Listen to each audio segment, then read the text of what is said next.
Okay, अस्सलाम वालेकुम everyone. आज का हम लोग लेक्चर स्टार्ट करते हैं। आज का जो लेक्चर है उसमें हमने कुछ चीज़ें देखनी है रिगार्डिंग ओपन एमपी के अंदर प्रोग्रामिंग के एस्पेक्ट से। इससे पहले वाले लेक्चर्स में कुछ में हमने देखा था कि जो लास्ट लेक्चर था स्पेशली उसके अंदर देखा था कि ओपन एमपी की बेसिक चीज़ें मैंने आप लोगों को बताई थी।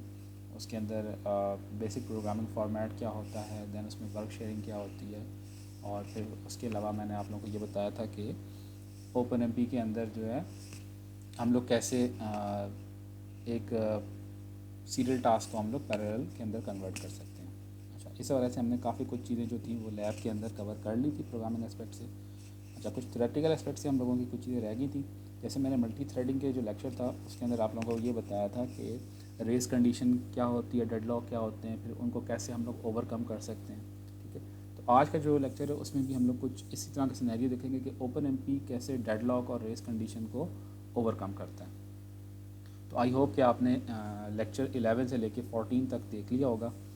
अच्छा, तो वर्क शेयरिंग की हम लोग बात करते हैं। वर्क शेयरिंग एक्चुअली होती है ओपन एमपी के अंदर कि हमारे पास जो hash pragma O M P parallel का जो कंस्ट्रक्ट है ना, एक्चुअली हमारे पास ये कहलाता है पैरेलल कंस्ट्रक्ट। ये जो ही हम लोग एक लिखते हैं किसी प्रोग्राम के अंदर, तो ये इट्सेल्फ जो भी हमारा उससे ऊपर, जैसे मैंने पिछले लेक्चर के अंदर एक डायग्राम को थ्रू एक्सप्लेन किया था कि वो फोर्क ज्वाइन मॉडल बनता है, जिसमें हमारे पास एक मास्टर थ्रेड होता है। तो मास्टर थ्रेड को हम लोग डिवाइड कर लेते हैं मल्टीपल थ्रेड्स के अंदर, स्लेव थ्रेड्स कह लें इनको। तो फिर उन थ्रेड्स के ऊपर वो अपना अपना पोर्शन ऑफ कोड रन होता है, तो उसको हम लोग work sharing among the threads कहते हैं। तो एक्चुअली होता क्या है कि हमारे पास एक सीरियल प्रोग्राम होता है। जो ही हम लोग ये उसके अंदर कोई भी आइडेंटिफाई करते हैं कि ये वाला जो रीजन ऑफ कोड है ये हमने पैरेलल के अंदर कन्वर्ट करना है, या इसको पैरेलल के अंदर अगर हम लोग कन्वर्ट करेंगे तो हमारा जो स्पीड अप होगा वो काफ़ी इम्प्रूव हो जाएगा। तो हम लोग क्या करते हैं, वहाँ पे कंपाइलर डायरेक्टिव जो है पैरेलल कंस्ट्रक्ट वाला वो लगाते हैं। तो चूँकि हमारे पास ये मैनुअल पैरेललाइजेशन है, तो इसमें हम लोग प्रोग्रामर के ऊपर ही होता है कि वो कौन से रीजन के ऊपर पैरेललाइजेशन करें। तो जैसे ही हम लोग ये हैश प्रैग्मा का कंस्ट्रक्ट लिखते हैं तो वो फोर्क ज्वाइन वाला मॉडल बन जाता है, जिसके अंदर एक मास्टर जो थ्रेड होता है वो मल्टीपल थ्रेड्स के अंदर कन्वर्ट कर देता है। तो हर थ्रेड जो होता है वो रिडंडली तौर पे अपना कोड रन करता है। ठीक है, जैसे हमने SMMD के अंदर देखा था, SPMD के अंदर सिंगल प्रोग्राम मल्टी डाटा के अंदर, तो प्रोग्राम तो एक ही है, तो ये वही वाला मॉडल फॉलो करता है सिंगल प्रोग्राम मल्टी डाटा, कि जिसमें हमारे पास जो थ्रेड्स हैं वो एक्चुअली मल्टीपल डाटा को एग्जीक्यूट कर रहे हैं, और प्रोग्राम तो हमारे पास सिंगल ही होता है। अच्छा, ये जो थ्रेड्स हैं ये कैसे अपने जो भी उनके पास वर्क आएगा, सपोज़ हमारे पास 100 तक का एक लूप है, उसको अंदर एडिशन हो रही है, अब उस 100 आइट्रेशन को कैसे वो डिवाइड करेंगे, या जो हमारे पास वर्क शेयरिंग होगी, एक्चुअली वर्क किया यहाँ पे 100 आइट्रेशन है, 100 आइट्रेशन को कैसे डिवाइड किया जाएगा अमंग द थ्रेड्स। तो इस तरह की चीज़ को हम लोग वर्क शेयरिंग कहते हैं। वर्क शेयरिंग कैसे होगी तो आगे हम लोग आके देखते हैं कि हमारे पास ये जो ही हम लोग ये वाला, मैंने जैसे ये अंडरलाइन किया हुआ है कि hash pragma own P parallel का कंस्ट्रक्ट लिखते हैं, तो क्या होता है कि हमारे पास वो फोर्क बन जाता है।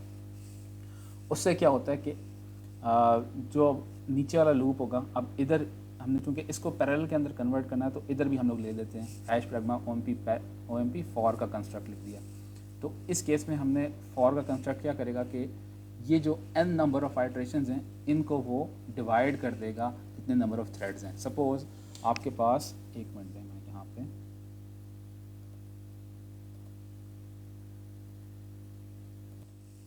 सपोज़ आपके पास m थ्रेड्स हैं।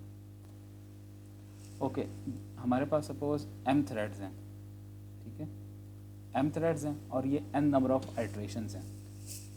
तो हर जो थ्रेड होगा उसके पास अपना आइट्रेशन का पार्ट आएगा। कैसे आएगा कि total iterations n divide by number of threads, तो उतना पोर्शन ऑफ कोड जो होगा वो एक थ्रेड जो होगा वो रन करेगा। ठीक है, अब सपोज़ हमारे पास ये जो n है ये हो जाए 100, और जो हमारे पास नंबर ऑफ थ्रेड्स होंगे वो सपोज 4। तो अब क्या होगा कि टोटल नंबर ऑफ आइट्रेशन 100 है, डिवाइड बाय 4 जितने नंबर ऑफ थ्रेड्स बने, तो 25 आइट्रेशन हर थ्रेड एग्जीक्यूट करेगा। तो इस तरह हमारे पास वर्क शेयरिंग होती है इसके अंदर, ओपन एमपी के अंदर।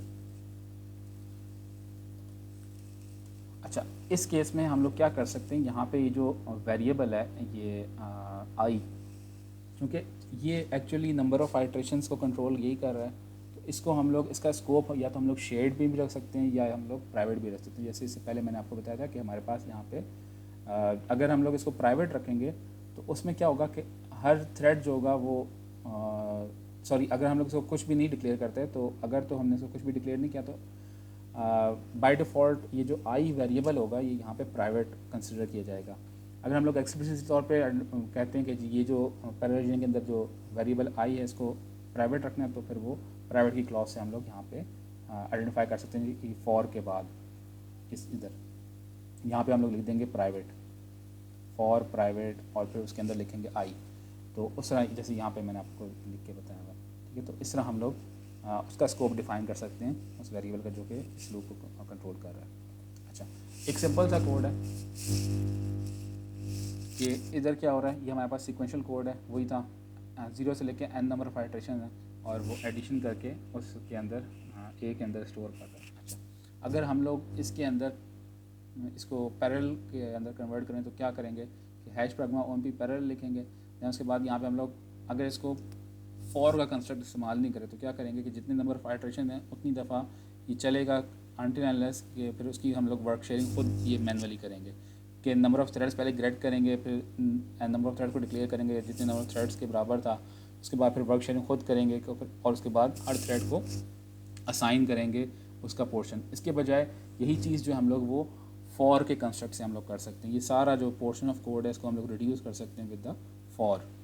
तो फॉर का कंस्ट्रक्ट जो होगा वो बाय डिफ़ॉल्ट ये सारा काम कर देता है, ठीक है। अच्छा, इधर हम लोग क्या कर सकते हैं कि इस फॉर के अंदर फिर इसका स्कोप ऑफ वेरिएबल भी डिफाइन कर सकते हैं, नंबर ऑफ थ्रेड्स को भी कंट्रोल कर सकते हैं, जैसे हमने इससे पहले लैब के एग्जांपल्स के अंदर देखा था। अच्छा, अब एक्चुअली हो क्या रहा है, ये जो हमारे पास प्रोग्राम था ना ये कर क्या रहा है। अब सपोज़ हमारे पास इस प्रोग्राम के एग्जांपल इस तरह देखते हैं कि हमारे पास n नंबर ऑफ आइटरेशंस थी और m थ्रेड्स है ना।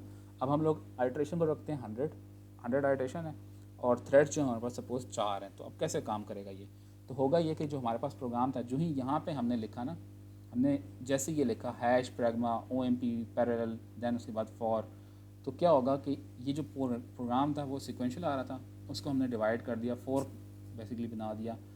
तो फोर्क जो ही बना तो क्या हुआ, अच्छा जो ही फोर्क बना तो क्या हुआ कि हमारे पास जितने नंबर ऑफ थ्रेड्स थे 4 थे तो उतने पे हमारे पास वो प्रोग्राम डिवाइड होगा। कैसे डिवाइड होगा कि हमारे पास हर प्रोग्राम की एक लोअर और एक अपर लिमिट होगी उसकी आइटरेशन की। तो जो सपोज़ 0 थ्रेड था उसके पास पहली 25 आइटरेशन आ गई, क्योंकि नंबर ऑफ़ आइटरेशन हमारे पास 100 थी। तो 100 को डिवाइड करेंगे नंबर ऑफ़ थ्रेड से 4 से, तो टोटल हमारे पास बनेंगे 25 आइटरेशन हर थ्रेड के पास आएंगे। तो 0 से लेकर 24 पहली जो 25 आइटरेशन थी वो 0 थ्रेड के पास आ गई।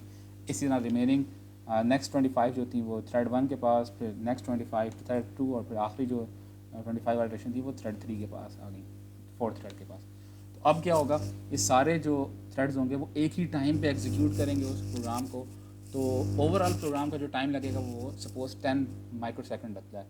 तो अगर ये सीरियल के अंदर होता तो 4 पोर्शन बने तो उतने पोर्शन को हम लोग मल्टीप्लाई कर देते, तो ओवरऑल हमारे पास जो टाइम था वो 40 सेकंड बनता है। यहाँ पे क्या हो रहा है कि यहाँ पे वो प्रोग्राम जो एग्जीक्यूट हो रहा है वो 10 सेकंड के अंदर हो रहा है और यहाँ पे स्पीड अप जो है वो हमें काफ़ी बेहतर मिल रहा है इस केस के अंदर। कोई सवाल है तो पूछ लें अभी आप लोग। अच्छा, कोई सवाल नहीं है।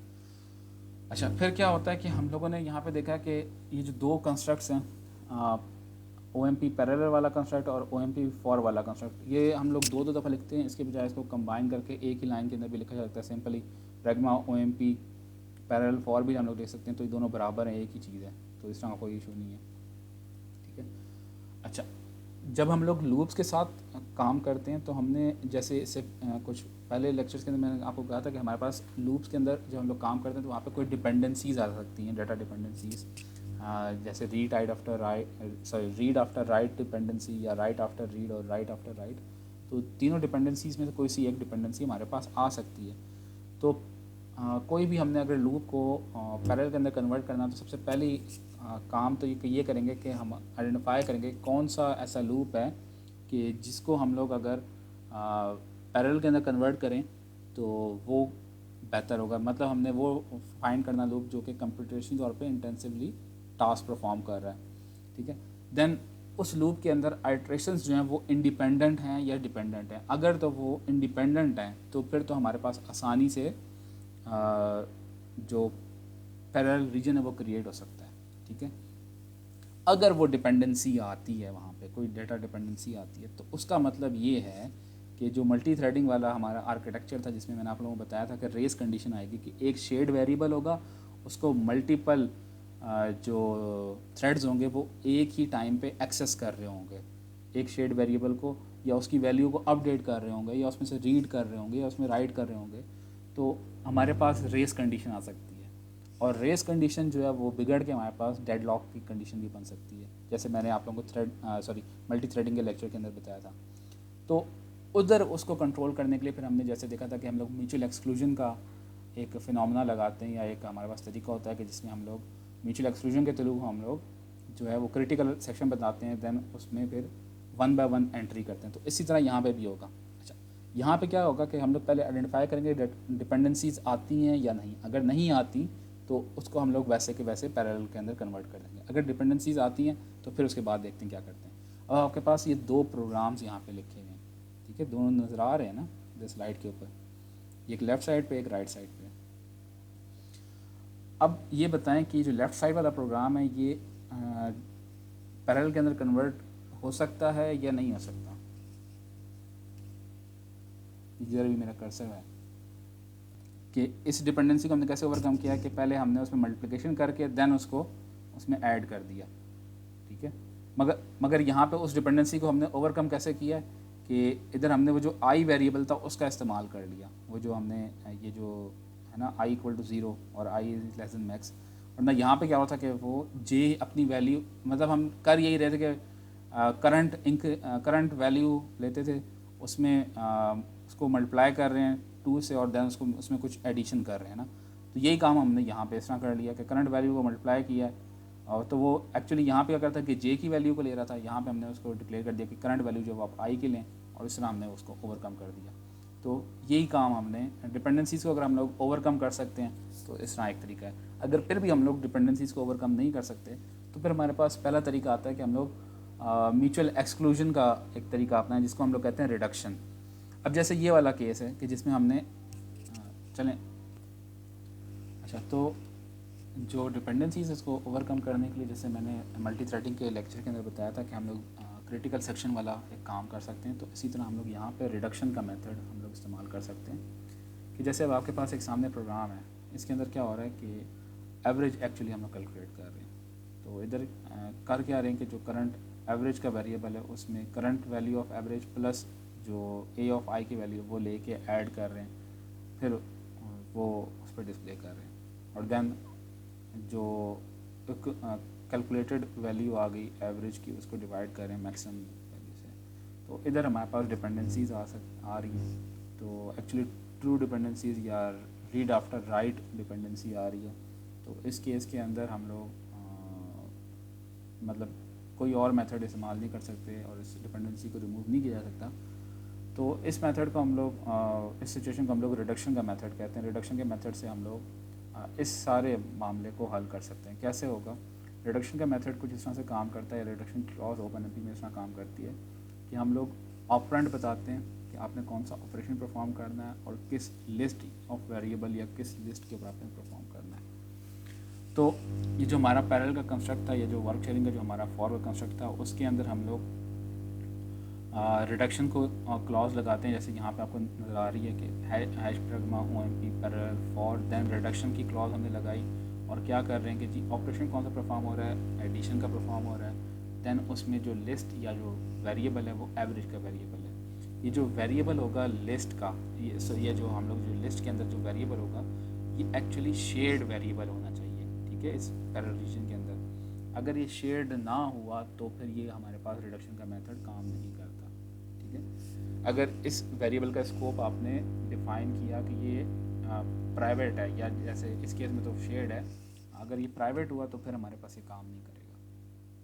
तो इस केस में क्या हो रहा है कि हमारे पास जो एडिशन का ऑपरेशन है वो परफॉर्म करेगा। अब कैसे होगा ये काम? ये होगा ये कि जो लोकल कॉपीज़ होंगी हर सिंगल वैल्यू की, वो एक्चुअली रिड्यूस करके एक सिंगल वैल्यू के अंदर रखी जाएंगी इस एवरेज के अंदर, देन उनका रिजल्ट जो होगा कंबाइन करके ओरिजिनली तौर पे ग्लोबल वैल्यू के अंदर कर दिया जाएगा। करेंगे कैसे कि आपके पास जो लोकल कॉपी होगी हर वेरिएबल की लिस्ट, ठीक है, वो इनिशियली तौर पे बनाई जाएगी और इनिशलाइज की जाएगी जो हमने ऑपरेटर डिफाइन किया यहाँ पे। जैसे अब प्लस का ऑपरेटर है तो प्लस की जो इनिशियल वैल्यू होती है उसको हम लोग ज़ीरो लेते हैं। ये मैं आपको आगे दिखा देता हूँ, ये कुछ ऑपरेटर्स उनकी इनिशियल वैल्यू क्या होती है। तो अब ये हमने इनिशलाइज कर दिया, जो ही ये रिडक्शन का मेथड से काम करता है, तो फिर जो कंपाइलर होगा वो हमारे पास जो स्टैंडर्ड रिडक्शन ऑपरेशन है, जैसे यहाँ पे हमने प्लस का ऑपरेशन है वो इस्तेमाल करते हुए लोकल कॉपियों की वैल्यू को अपडेट करेगा और one at a time update होगी। और जो ही वो रिडक्शन का मेथड पूरा कंप्यूट हो जाएगा, जितनी नंबर ऑफ हमने एडिशन रखी, तो फिर उन लोकल कॉपीज़ को रिड्यूस करेगा। जैसे अब यहाँ पे रिडक्शन कौन सी हो रही है, एडिशन की हो रही है, उन सबको रिड्यूस करके एक ग्लोबल वैल्यू के अंदर या जो ग्लोबल वेरिएबल के अंदर प्लेस करेगा और देन हमारे पास वो शेयर कर दी जाएंगी। तो इस तरह हमारे पास रिडक्शन का मेथड काम करता है, ठीक है। इसके अंदर हम लोग कुछ ऑपरेटर्स देख सकते हैं, उनकी इनिशियल वैल्यूज़, जैसे प्लस का है तो इनिशियल वैल्यू जीरो है, मल्टीप्लिकेशन का तो वन है, इस तरह हमारे पास ये काम करते हैं। अच्छा, रिडक्शन का मेथड तो इस तरह होता है। इसके अलावा भी हमारे पास दो और तरीके इसके अलावा भी हमारे पास दो और तरीके हैं जो कि हम लोग इम्पोज कर सकते हैं किसी भी वेरिएबल का एक्सेस शेयर्ड डाटा के ऊपर। कैसे हम लोग एक्सेस करेंगे उसको कंट्रोल करने के लिए, जैसे रेस कंडीशन आ जाए या डेडलॉक आ जाए तो उसको हम लोग कैसे अवॉइड करेंगे। तो सिंक्रोनाइजेशन के जो हमारे पास दो तरीके हैं, एक एटॉमिक और एक क्रिटिकल। क्रिटिकल का जो काम है और जो एटॉमिक वाला काम है उसी तरह काम करता है जिसमें म्यूचुअल एक्सक्लूजन काम करता है। म्यूचुअल एक्सक्लूजन वाले काम के अंदर एटॉमिक जो क्रिटिकल का काम अगर होगा तो किस तरह करेंगे कि जो क्रिटिकल रीजन होगा उसके अंदर एक थ्रेड एक टाइम के ऊपर एंटर होगा और क्या करेगा, जो ही वो एंटर होगा तो वो लॉक कर लेगा उस क्रिटिकल रीजन को, और जो ही वो अपना काम करके एग्जिट होगा तो फिर उस रीजन को अनलॉक करेगा। सेम वैसे ही काम करेगा जैसे म्यूचुअल एक्सक्लूजन काम करता है उसके अंदर, मल्टी थ्रेडिंग के अंदर। तो इधर हमें डिफ़ाइन करना पड़ेगा कि क्रिटिकल रीजन कौन सा है। एक तो प्रोग्रामर के ऊपर होगा कि वो डिफ़ाइन करेगा कौन सा क्रिटिकल रीजन है, उसके अंदर जो है वो क्रिटिकल रीजन कैसे डिफ़ाइन करेंगे। तो यहाँ पे आप देख सकते हैं कि प्रैग्मा OMP क्रिटिकल, तो क्रिटिकल जो हमने रीजन डिफाइन किया, तो इधर जो होगा वो एक thread at a time enter होगा, अपना एग्जीक्यूशन परफॉर्म करेगा, देन फिर उसको अनलॉक करेगा और फिर बाकी थ्रेड्स को वेट करेगा। अच्छा, तो ये एक तरीका तो है। दूसरा तरीका ये है कि हम लोग एटॉमिक की जो म्यूचुअल एक्सक्लूजन है वो हम लोग परफॉर्म करें। एटॉमिक का क्या होता है, एटॉमिक का काम जो होता है वो एक्चुअली ये करता है कि जो मेमोरी लोकेशंस हैं उनकी अपडेट के ऊपर ये काम करता है, उनको प्रोटेक्ट करता है रीड और राइट वाली अपडेट से। और सिंपली उसी तरह काम करेगा जिस तरह क्रिटिकल का, मगर यहाँ पे हमें डिफ़ाइन करना पड़ेगा कि एटॉमिक वाला रीजन कौन सा है कि जिसको आप लोग एटॉमिक के अंदर कन्वर्ट करना चाहते हैं। जैसे अब जो पाई का प्रोग्राम है, पाई वाला प्रोग्राम जैसे मैंने आप लोगों को शायद दिया था कि उसमें क्या होता है, पाई के अंदर हमने अगर पाई की वैल्यू कैलकुलेट करनी हो तो कुछ इस तरह से हम लोग कैलकुलेट कर सकते हैं। इधर हम लोगों ने नंबर ऑफ़ स्टेप्स डिफ़ाइन किए हुए हैं। सपोज़ यहाँ पे जैसे आप देख सकते हैं 1,00,000 स्टेप्स हैं और यहाँ पे हम लोग कैलकुलेट कर रहे हैं पाई की वैल्यू को और देन उसको फिर एंड पे डिस्प्ले करें। तो इस केस में हमारे पास एक्चुअली डिपेंडेंसीज आती हैं, जैसे यहाँ पे सम के ऊपर डिपेंडेंसी आ रही है, ठीक है। यहाँ पे तो इसको हम लोग कैसे ओवरकम करेंगे, तो ये आप एटॉमिक और क्रिटिकल के मेथड से हम लोग इसको ओवरकम कर सकते हैं। तो आपने करना क्या है, इसका आपने एक पैरेलल वर्जन बनाना है इस प्रोग्राम का कि जिसमें आप नंबर ऑफ़ थ्रेड्स पहले गेट करें, देन उसके बाद फिर नंबर ऑफ़ थ्रेड डिफ़ाइन करें कौन कितने नंबर ऑफ़ थ्रेड्स हैं, देन उनका रैंक वगैरह बताएं, देन उसको किससे कितने नंबर ऑफ़ टाइम के लिए आपने एग्जीक्यूट किया।